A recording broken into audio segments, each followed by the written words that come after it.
Hello and welcome back to my blog, part 33 here of Flatland, section 20, How the Sphere Encouraged Me in a Vision.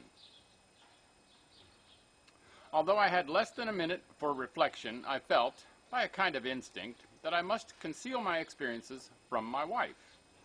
Not that I apprehended at the moment any danger from her divulging my secret, but I knew that to any woman in Flatland, the narrative of my adventures must needs be unintelligible. So I endeavored to reassure her by some story, invented for the occasion, that I had accidentally fallen through the trapdoor of the cellar and had there lain stunned.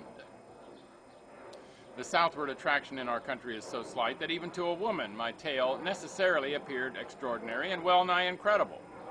But my wife, whose good sense far exceeds that of the average of her sex, and who perceived that I was unusually excited, did not argue with me on the subject, but insisted that I was ill and required repose.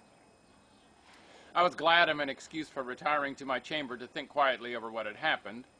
When I was at last by myself, a drowsy sensation fell on me, but before my eyes closed, I endeavored to reproduce the third dimension, and especially the process by which a cube is constructed through the motion of a square.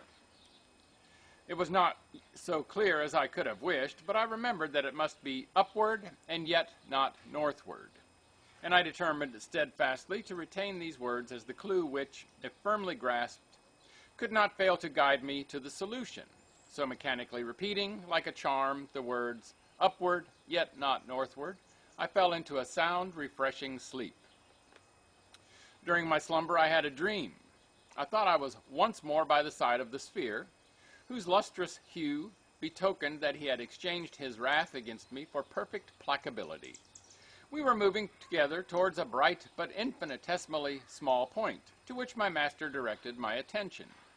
As we approached, methought there issued from it a slight humming noise, as from one of your Spaceland blue bottles, only less resonant by far. So slight indeed that even in the perfect stillness of the vacuum through which we soared, the sound reached not our ears till we checked our flight at a distance from it of something under 20 human diagonals. "Look yonder," said my guide. "In Flatland thou hast lived, of Lineland thou hast received a vision. Thou hast soared with me to the heights of Spaceland.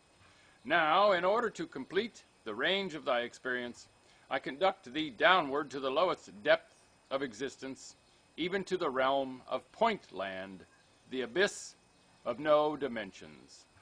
Behold yon miserable creature. That point is a being like ourselves, but confined to the non-dimensional gulf. He is himself his own world, his own universe. Of any other than himself he can form no conception. He knows not length, nor breadth, nor height, for he has had no experience of them. He has no cognizance even of the number 2, nor has he a thought of plurality, for he is himself his one and all, being really nothing. Yet mark his perfect self-contentment, and hence learn this lesson, that to be self-contented is to be vile and ignorant, and that to aspire is better than to be blindly and impotently happy. Now listen." He ceased, and there arose from the little buzzing creature a tiny, low, monotonous, but distinct tinkling, as from one of your Spaceland phonographs, from which I caught these words: "Infinite beatitude of existence. It is, and there is none else beside it." "What," said I, "does the puny creature mean by it?" "He means himself," said the sphere. "Have you not noticed before now that babies and babyish people, who cannot distinguish themselves from the world, speak of themselves in the third person? But hush." "It fills all space," continued the little soliloquizing creature, "and what it fills, it is. What it thinks, that it utters, and what it utters, that it hears, and it itself is thinker, utterer, hearer, thought, word, audition. It is the one, and yet the all in all. Ah, the happiness of being." "Can you not startle the little thing out of its complacency?" said I. "Tell it what it really is, as you told me, reveal to it the narrow limitations of Pointland, and lead it up to something higher?" That is no easy task, said my master. Try you. Hereon, raising my voice to the uttermost, I addressed the point as follows. Silence! Silence, contemptible creature! You call yourself the all-in-all, but you are the nothing. Your so-called universe is a mere speck in a line, and a line is a mere shadow as compared with... Hush, hush, you have said enough, interrupted the spear. Now listen, and mark the effect of your harangue on the king of Pointland.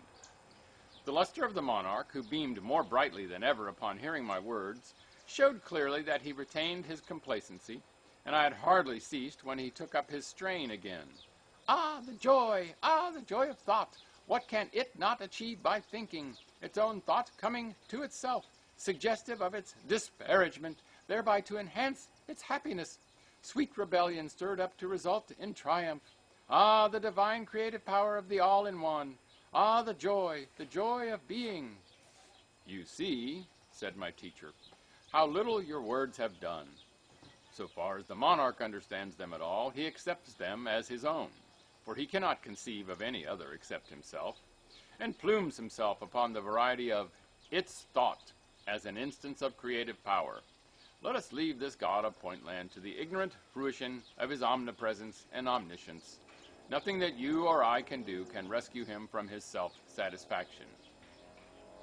After this, as we floated gently back to Flatland, I could hear the mild voice of my companion pointing the moral of my vision and stimulating me to aspire and to teach others to aspire. He had been angered at first, he confessed, by my ambition to soar to dimensions above the third, but since then he had received fresh insight, and he was not too proud to acknowledge his error to a pupil.